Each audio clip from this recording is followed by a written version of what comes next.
Hi there! With the tail and nose sections complete, today we'll be focusing on the forward fuselage. This is how the port side looked almost out of the box, and this is the end result. Here is the starboard side before and after the treatment. As you can surely tell, we'll be using a number of different materials including styrene, resin, steel wire, as well as some photo-etched brass. To combine all of these together, we'll be applying a wide variety of techniques. Yes, dear friends, we'll finally put some meat on the bone.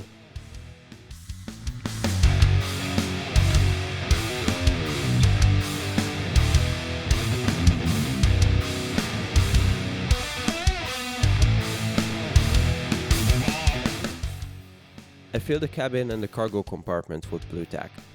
This was not only holding the parts together, but it also reinforced them against the pressure they were going to have to endure while the rivets were being applied. Before sanding, I always like to deepen the engraved details as I find this much easier than having to restore sanded away panel lines and rivets at later stages. I chiseled off some details which I was gonna build replacement parts for later.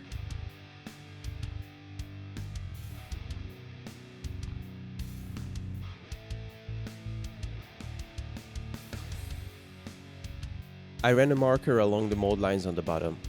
The idea here was that while sanding the part, the ink would gradually disappear, but some of it would remain in the recess as long as the surface was not perfectly even. Then I went through my usual cleanup process, only to realize that I had to make a mess again.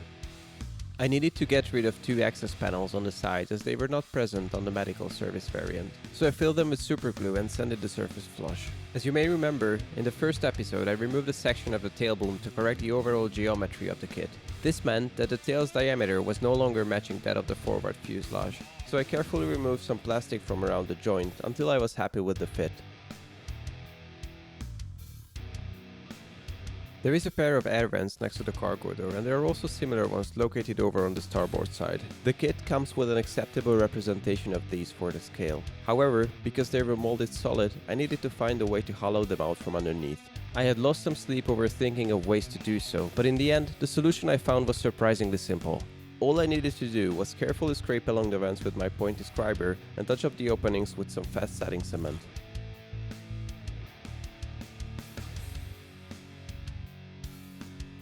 Once again, HobbyBoss had cut some corners here which I had to compensate for. I followed my usual process. I marked out the lines to run my wheels along using masking tape as a guide. The Mi-2 has a combination of single and double rows which adds more complexity to this exercise.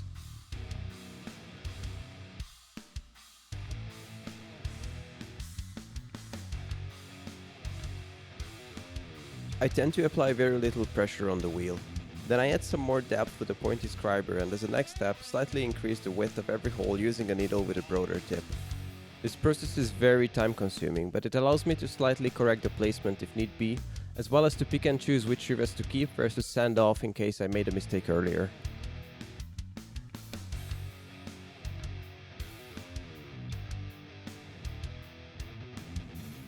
Flexible masking tape is very useful to place rows equal distances apart.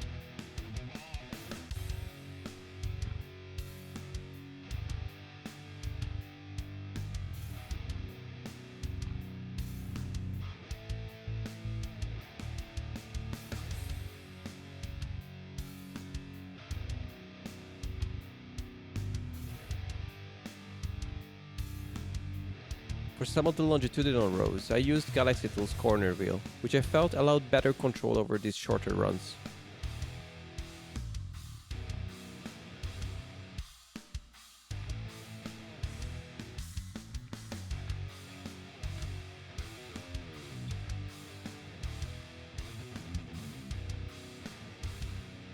I always enjoy sanding off the tiny protrusions that appear around rivets as it makes the detail work more visible. Well, at least until I clean out all the plastic dust. And that's it. With the surface details completed on the rear end, it was time to move on to something different. Let's jump ahead to the air intakes, those large cylinders located right above the cockpit. As you can see, those rims are super thick and there's a reason for that. They double as tanks for the oil system. As lubricant is continuously flowing through the power plant, it is always warm, and while its heat prevents the intakes from freezing, the incoming airflow cools the oil in the tanks. Smart, huh? The kit part had very little resemblance to the real thing, so I took out some styrene tube and used my rotary tool to round off its edges. You may have noticed some weld lines on the intakes, which I wanted to recreate as I felt they were quite prominent and added character to the part. So first I added some grooves with my scriber.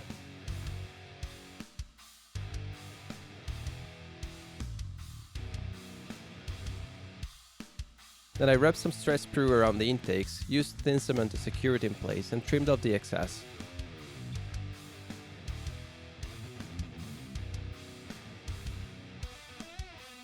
I also added a thin strip from a 0.25mm plastic sheet onto the cylinder in a similar manner.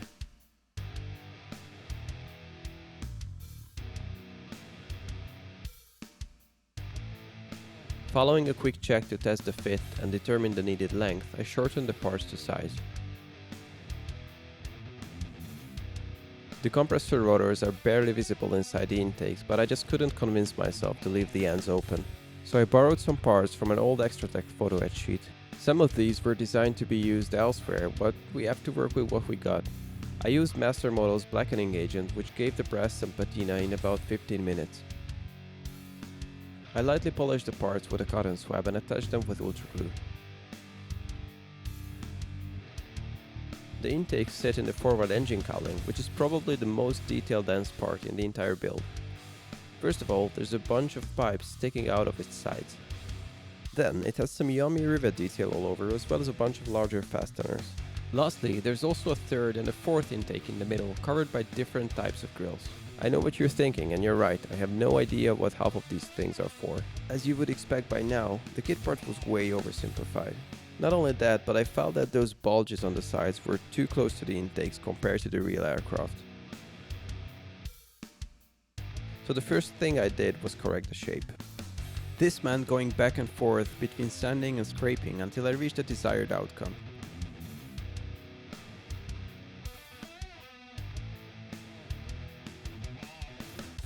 During this process, I checked my reference photos quite frequently to make sure I didn't go overboard, yet somehow I still managed to overdo it, and so the bulge ended up a bit farther away from the front than it should have. But this was the kind of inaccuracy I decided I could live with. So I moved on, and before doing anything else, I deepened the panel lines to prepare them for the next steps.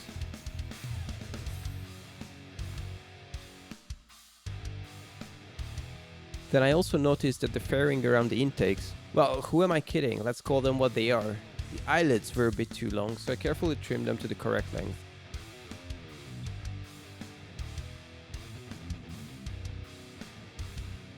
Then I added two missing panel lines. First, I pressed the edge of a chisel into the plastic, followed by some light sanding and engraving the mark with a precision saw. While I do the rivets, allow me to thank you guys for your continued interest, comments, likes and kind feedback. Since the last video was published, our subscriber community has doubled in size. I have to admit that seeing that happen did give me an extra push to get this episode out there for you guys earlier than planned. Again, as I said the last time, I do realize that this type of content is for people with very specific interests, even within the modeling world. Having said that, it's great to know that there are so many of us out there. And for those of you who haven't subscribed yet, please consider doing so. Your support means everything to small channels like this one. Alright, back to work now. While I did simplify the overall layout to some extent, I wanted to recreate the curved rivet line on the top of the part as I thought it looked cool and would add some visual interest to the model. To get the curve right, I traced the plastic disc on the surface with a Sharpie and then pushed the wheel along the line.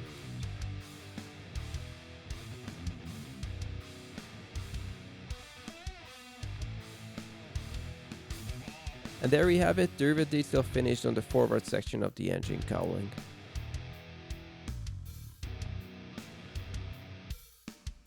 And now came the fun part, opening things up. The fairing around the intake, aka the eyelets, were too thick. To thin them to an acceptable thickness, I used some drill bits to broaden the openings, aka the eye sockets. This process did take a while, but I like to fix these things as otherwise they can easily ruin the illusion of scale on the finished model. Then I poked a hole in the center of the third intake to guide the drill bit.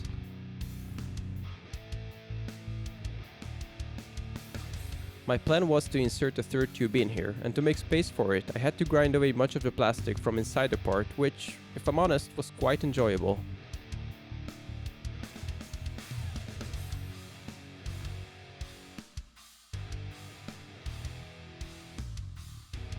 After a bit of cleanup, the third opening looked as if it were always there. Remember those pipes sticking out on the sides we saw earlier? If you happen to know what purpose they serve, please let us know down in the comments. At any rate, in order to mount them later, I needed to open up the cowling 4 more times. The first step was to mark out the positions using masking tape as reference. That was followed by drilling through the cowling, touching up the holes with some thin cement, and then once again thinning the plastic from inside until it became almost transparent. All this was only necessary to have some space later between the edge of the openings and the tubes themselves, and for the surrounding plastic to be thin enough to imitate sheet metal. With most of the material ground away, I needed to add something to attach the tubes to. So I punched out some styrene discs, glued them behind the openings from inside and drilled through them to create sockets for the brass tubes to be inserted into later. With those mounting points out of the way, I went ahead and opened up the cowling one last time. My first thought was to completely remove the panel by cutting along the surrounding panel lines, but then I realized that I needed some lips to firmly attach the photo etch replacement part to. So what I did instead was I deepened the relevant lines and then used the scalpel blade to scrape away as much material as I could without damaging any of the details in the area.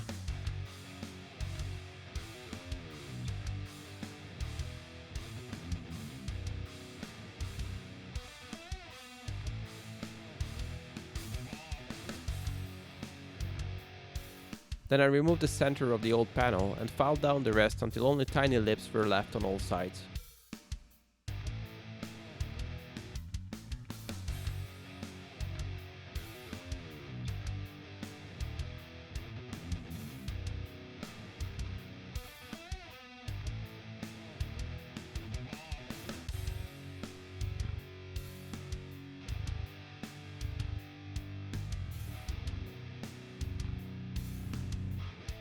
I cleaned up the brass part with some rolled up sandpaper and bent it to shape. I was getting ready to glue everything in place when I realized that there was an ugly gap between the forward section and the rest of the engine cowling. This meant that I needed to widen the part by over a millimeter. The best I could come up with was to insert a styrene rod as spacer. Once I got that fixed, I moved on to adjust the shape of the third plastic tube I was looking to insert in the middle.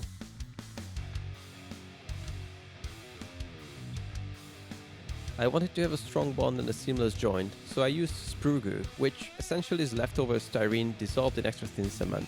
I use sprue glue very infrequently as it takes forever to dry and its fumes can melt parts, for which reason it's always a good idea to apply it sparingly.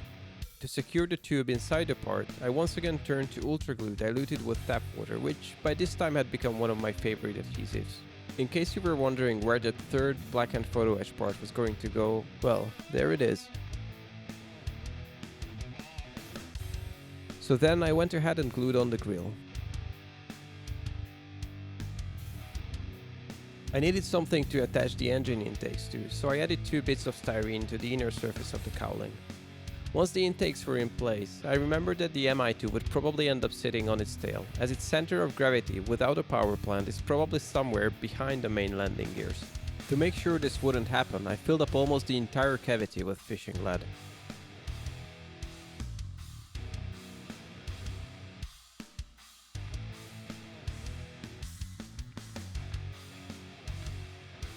Two things still had to be done. Firstly, I needed to add those fasteners or bolt heads, whatever they actually are. I drilled 6 tiny holes around the piece and glued in some 0.5mm plastic discs.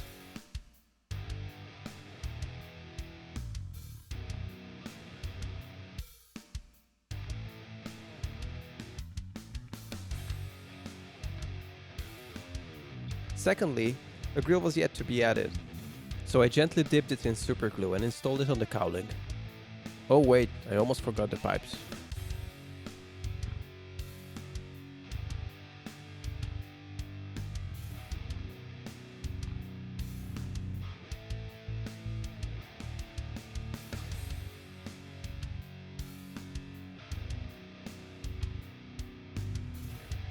Well, this took quite a bit of work, but I was happy with the result.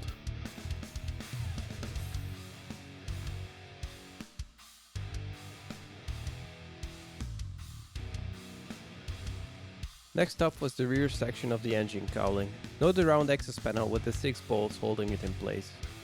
There is also a grab rail just underneath the mast fairing, which I was going to add later. For now, I just snipped off the poorly replicated detail and added some holes around the inner edge of the access panel to imitate the bolt.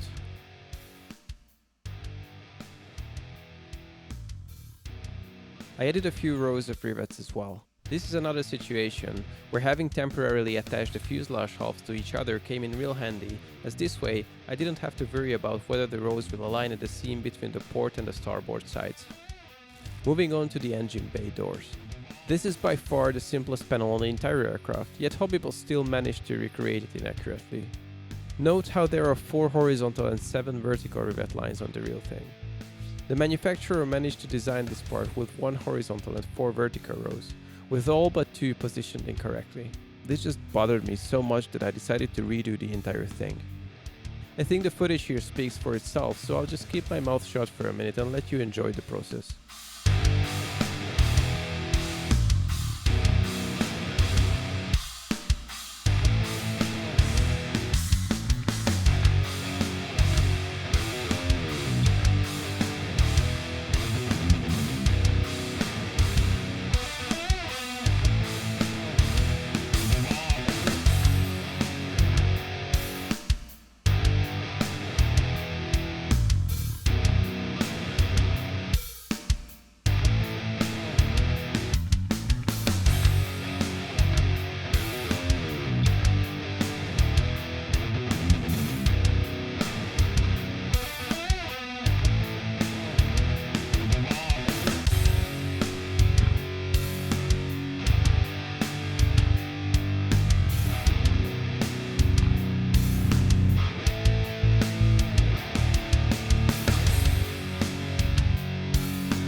And that's the surface detail finished on the engine bay door.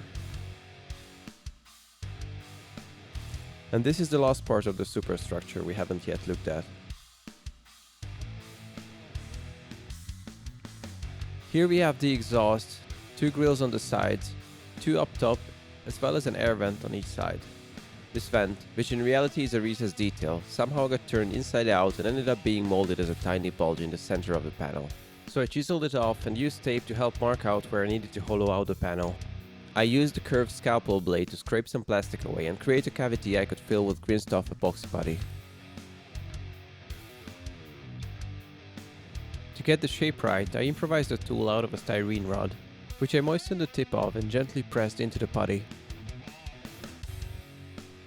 Once the putty was hard enough, I shaved off the excess. I ended up having to repeat these steps a couple of times to get acceptable results, so I would probably approach this problem differently the second time around.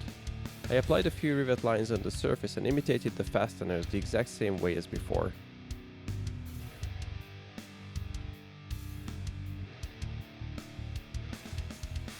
Then I separated the grills from the brass sheet and cleaned them up with a piece of 600 grit sandpaper.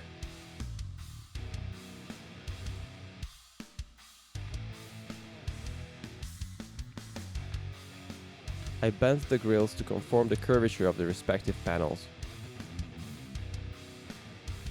Then I roughly marked out where the grills were going to go and began to open up the panels.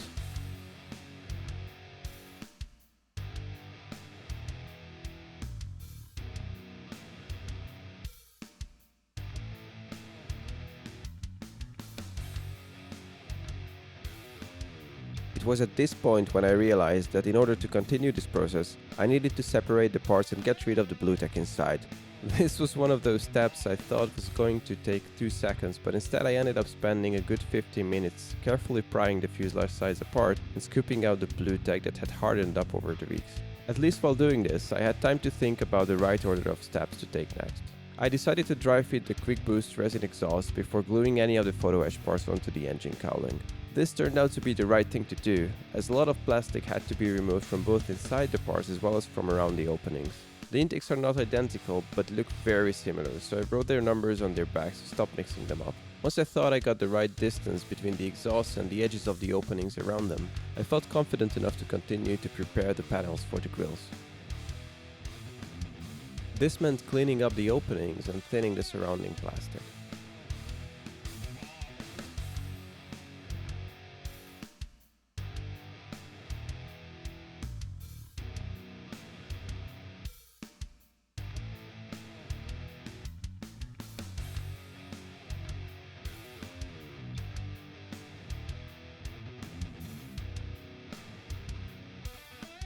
Attaching the grills was quite tricky, so I used some masking tape to temporarily hold them in place until I could glue some corners down.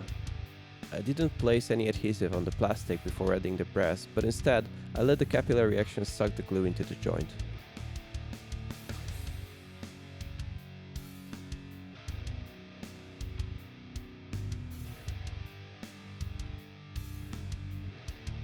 Then I applied some accelerator to speed up the drying process and used debonder to clean off the excess.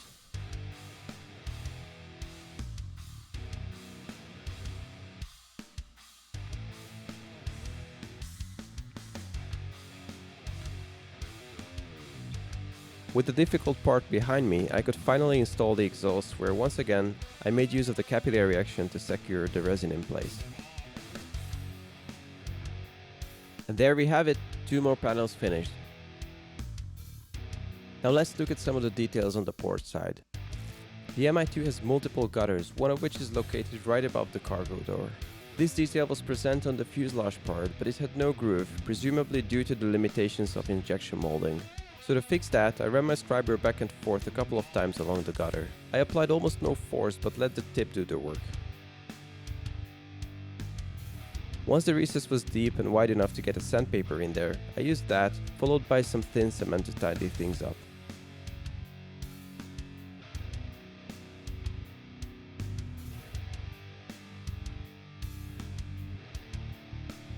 Then I removed a bunch of molded on details I felt were too chunky to keep, and erased some rivet rows that weren't dense enough.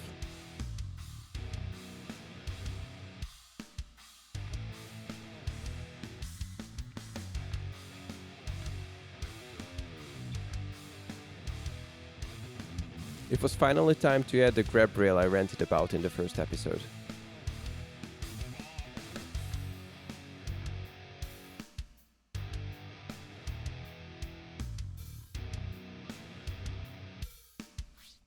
I glued on 2 bits of styrene to imitate the base plates bolted onto the fuselage. I didn't have thin enough plastic strips, so I used the kit part as a handle to reduce the thickness for the sanding pad. Then I drilled through the center of the plates and inserted 2 short pieces of electric guitar strings. The rail itself was also created out of a piece of the thickest unwound string I could find in my stash. Soldering was not really an option at this point, so I used black super glue to attach the pieces to each other.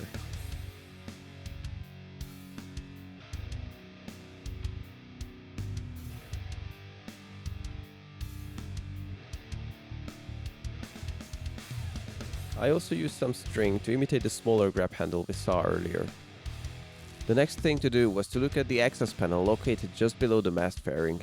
HobbyBoss captured the shape alright, so all I had to do was glue on some stretch sprue to imitate the hinge and find a way to recreate the embedded levers, which I presume are there to open the panel. These were way too small for a scribing template, so I ended up creating the tool out of a hypodermic needle. I removed the pointed tip, sharpened the edge and flattened it for the needle to leave an elliptical mark when pressed against plastic. When applying engraved details like this, I like to push down and then gently move the needle around to make sure the mark is not only deep, but also wide enough to be able to catch some dark wash in there later during the painting phase. Some stretch sprue was glued on to imitate the long piano hinge that attaches the engine bay door to the superstructure. The Mi-2 has a myriad of tiny outlets all over its surface. Here's one. There's another one. Then there's a third one over here. And we got a fourth. And the fifth one back here. This was all on the starboard side, but they can be found all over the skin of the aircraft. For me, this is one of the greatest mysteries surrounding the Mi-2 right now. So if any of you know what these little tubes are for, please let us know down in the comments. I tried a number of ways to recreate these, but the method that worked best was using metal tubes of various diameters inserted into each other. For the time being, I only glued in pieces of a hypodermic needle of a larger diameter, which I could later use as sockets to slide the thinner brass tubes into.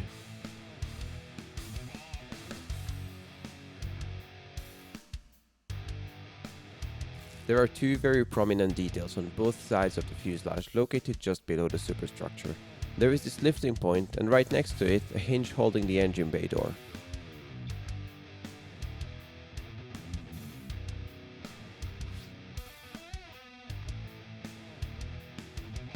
I used styrene strips and stretch sprue to scratch build these robust parts. Whoa, that was quite a tongue twister. Once again, I got nothing to add here, so I'll let the footage speak for itself.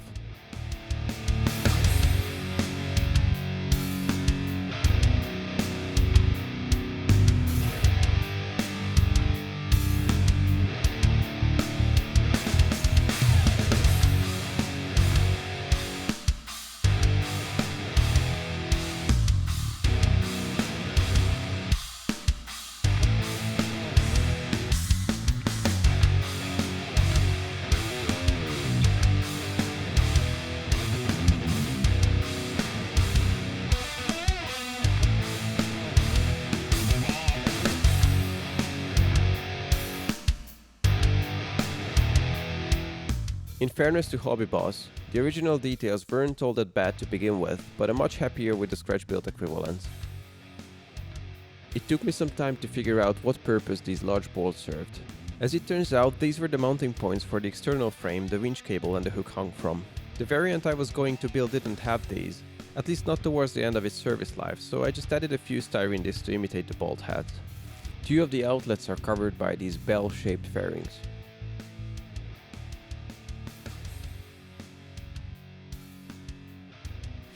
Having experimented with various materials and methods, I ended up simply carving these out of a styrene rod.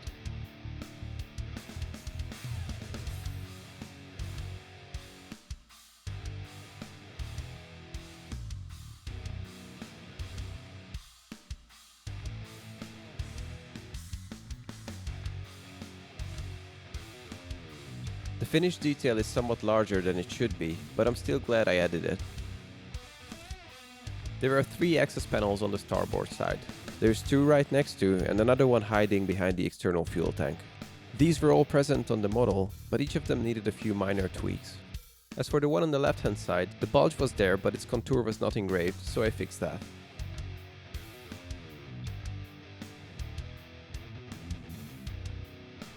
The lower one on the right did have a bulge that the variant I was building didn't have, so I sanded it off. Other than that, I just deepened the outlines and added a few details made out of stretched sprue. There is a 4th access panel towards the rear end of the forward fuselage.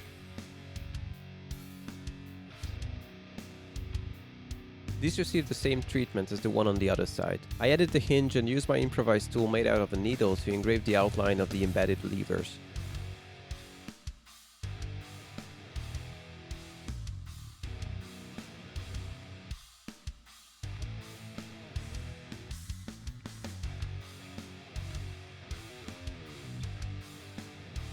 Then I added a few more details, including the piano hinge holding the engine bay door just like on the other side.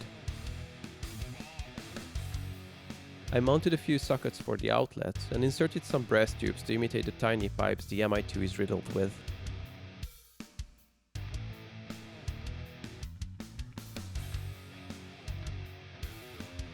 The lifting point and the other hinge were then glued onto the surface.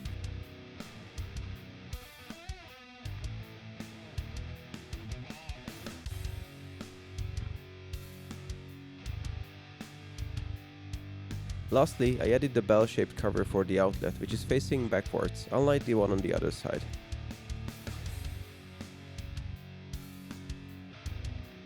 The very last detail I was going to scratch build was this strange looking intake on the bottom. This seems to be present on all Mi-2s, but HobbyBoss have completely ignored it. Well, that's not entirely true. They did at least engrave the panel this contraption is bolted onto. This is a raised panel on the real aircraft, so I decided to overlay it with a piece of copper sheet. I traced the shape on masking tape, which I then stuck onto the copper sheet and carefully cut around with sharp scissors.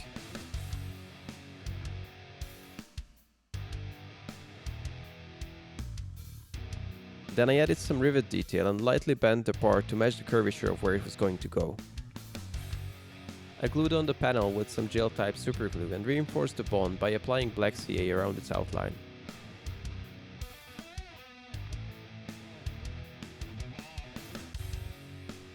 Then I rounded off the corners of a 0.25mm styrene sheet for the base plate.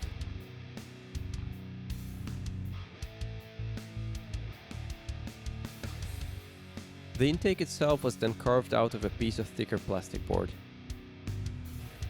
If you get the basic dimensions right, it's only a matter of removing the excess by carving, scraping, filing and sanding it away.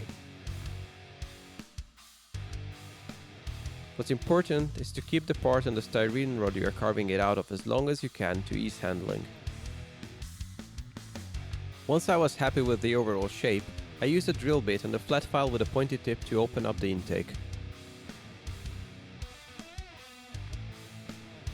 Then I added some bolts and glued the part onto the bottom of the model.